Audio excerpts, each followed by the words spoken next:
Hello मित्रांनो, या व्हिडिओमध्ये मी तुम्हाला मंगळवारचं, बुधवारचं आणि आजची जी पोझिशन आहे ना त्याच्याबद्दल मी सगळे डिटेल्स तुम्हाला सांगेन. मी काय ट्रेड घेतला आणि कुठे काय झालं आणि प्रॉफिट किती आलं किंवा लॉस किती झाला ते. ओके. आणि त्याचप्रमाणे मी मार्केटची ॲनालिसिस पण करणार आहे सेन्सेक्सची. आणि एक छोटीशी अनाऊन्समेंट होती. अनाऊन्समेंट पण नाही बोलता आहे ना, फक्त मला कमेंट्स आणि खूप मेल आल्यामुळे तुमच्याशी काही गोष्टी शेअर करायच्या होत्या, त्यामुळे हा व्हिडिओ कदाचित थोडा मोठा होऊ शकतो. तर व्हिडिओ पूर्ण पहा. सर्वात प्रथम मी तुम्हाला माझी आजची पोझिशन दाखवतो. एकदा रिफ्रेश करतो. अगर तुम्ही बघत असाल तर 3,467 आजचा माझा प्रॉफिट आहे. ओके. 23,400चा जो कॉल आहे जो सुरुवातीला घेतलेला, कुठे घेतला ते सगळं सांगतो मी. ओके. तर सुरुवातीला सकाळी माझे 2 SL गेले आणि मग त्याच्यानंतर मी 23,600चा पी सेल केला. जसं मी तुम्हाला काल एक लेवल दिलेला, त्या लेवलच्या वरती जात असेल तर आपण घेऊ शकतो.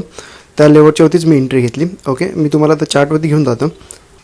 जसं मी तुम्हाला कालच्या व्हिडिओमध्ये सांगितलं, अगर मार्केट 23,492च्या वरती अगर सबस्टेन करत आहे ना तर एक बऱ्यापैकी वरच्या साईडला मोमेंटम येऊ शकते. त्याचप्रमाणे मी डायरेक्ट का नाही घेतली ते सांगतो. पहिला मी कॉल सेल केला.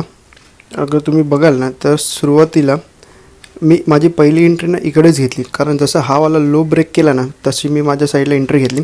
बऱ्यापैकी प्रॉफिट दाखवला. त्याच्यानंतर माझा SL गेला वरच्या साईडला आणि परत सेम लेवलला आल्यामुळे मी अजून एकदा एंट्री घेतली. ओके. त्याच्यानंतर बऱ्यापैकी अजून प्रॉफिट दिसला आणि त्याच्यानंतर परत माझा ह्या साईडला SL गेला. ओके. आणि त्याच्यानंतर परत खाली आल्यावरती ना मी फिक्स केलं की अगर आता 23,492चा लेवल आता ब्रेक करत असेल ना तर मी एंट्री घेईन. आणि जसं त्याने ब्रेक केला ना, मी माझे 2 लॉट ॲड केले, कारण मार्केटला खाली जायचं असतं ना तर त्याने असं मल्टिपल SL नसते घेतले किंवा मग साईडवेज मार्केट गेला असता. त्यामुळे मी एक शेवटची रिस्क घेतली, कारण माझा ऑलरेडी 2,000चा लॉस झालेला.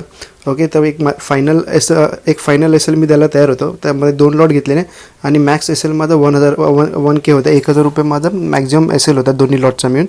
त्यामुळे मी एंट्री घेतली. ओके. आणि माझं exit me mostly I think ह्या साईडच्या आसपासच केली. मी सगळ्यात टॉपला एक्झिट केली. 30 पॉईंट्स बाकी एक्झिट केले आणि शेवटपर्यंत तो 30 पॉईंटवरतीच राहिला. मंगळवारची पोझिशन तुम्हाला स्क्रीनवरती दिसत असेल तर तो 1,547 रुपयाचा मला मंगळवारी प्रॉफिट झाला फिन निफ्टीमध्ये.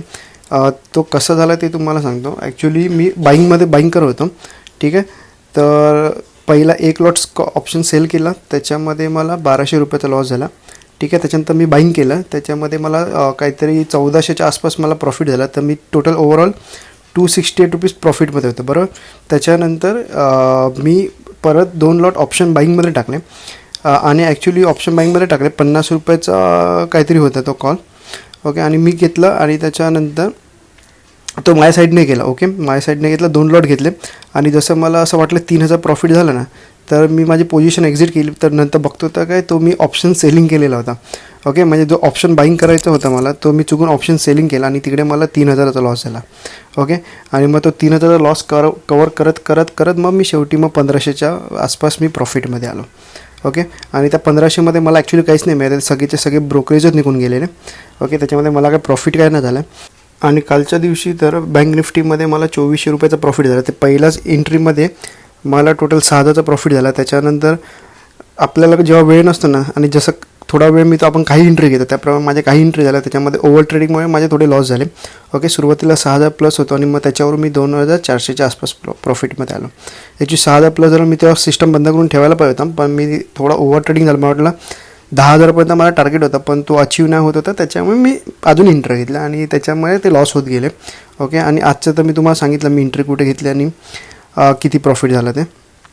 ओके. आणि आता एक ती अनाऊन्समेंट करायची होती की मला कमेंट्स येतात टेलिग्रामसाठी आणि मेल पण खूप आहेत की टेलिग्राम चॅनल ओपन करा. काय तर लोकांनी सांगितलं की प्रीमियम चॅनल चालू करा.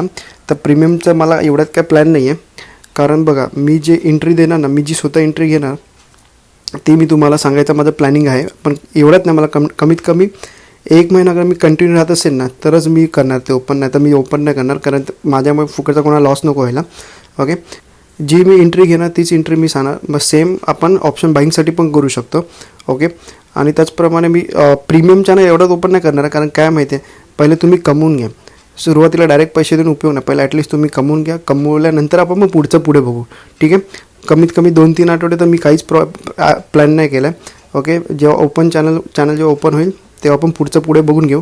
आणि टेलिग्राम चॅनल ओपन करू की नको हे तुम्ही मला अजून कमेंट्समध्ये सांगा, म्हणजे जेवढी मॅजॉरिटी असेल त्याच्यावरती मग ते डिपेंड करतं. ओके. आणि आता आपण उद्या सनसेक्समध्ये काय करू शकतो ते मी तुम्हाला सांगतो. मी स्वतः ट्रेड काय करणार ते तुम्हाला सांगतो.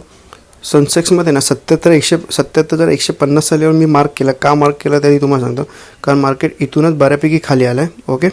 आणि त्याच्यानंतर इथूनच तो मार्केट एक सपोर्ट घेतो आहे, बरोबर. 2 सपोर्ट ते परत तिकडे वरती गेला, परत ह्या साईडने 3 सपोर्ट घेऊन परत वरती गेला.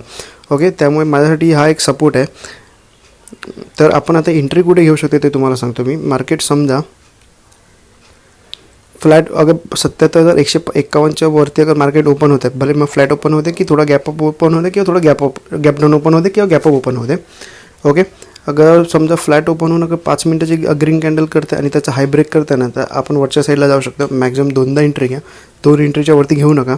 ओके. आणि मॅक्झिमम तुमचं टार्गेट 1:4 किंवा 1:5साठी ठेवा, कारण जसं तुम्ही बघाल सनसेक्सने 18 तारखेला पण क्लिअर मोमेंटम नाही दिले, 19 तारखेला एक वन वे मोमेंटम नाही दिले, जिथे ओपन केला त्याच्या आसपासच क्लोज केला आहे. ओके. आणि आज पण एक क्लिअर मोमेंटम नाही मिळाले, तर आपल्याला उद्या एक वन साईड मोमेंटम मिळायचे चान्सेस आहे. त्याच्यामुळे मी सनसेक्समध्ये जास्त लक्ष देणार आहे.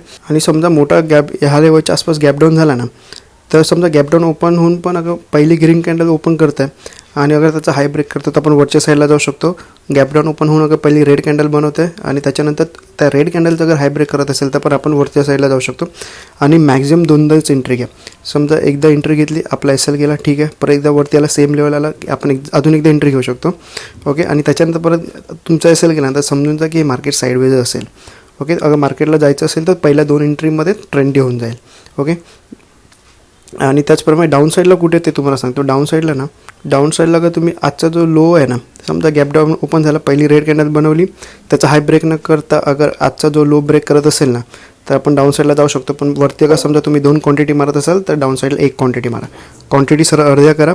सेम बाकी मॅक्झिमम 2दा एंट्री घ्या. 1:2चा टार्गेट कंप्लीट झाला, आपण आपला SL कॉस्ट टू कॉस्ट करू शकतो. ओके.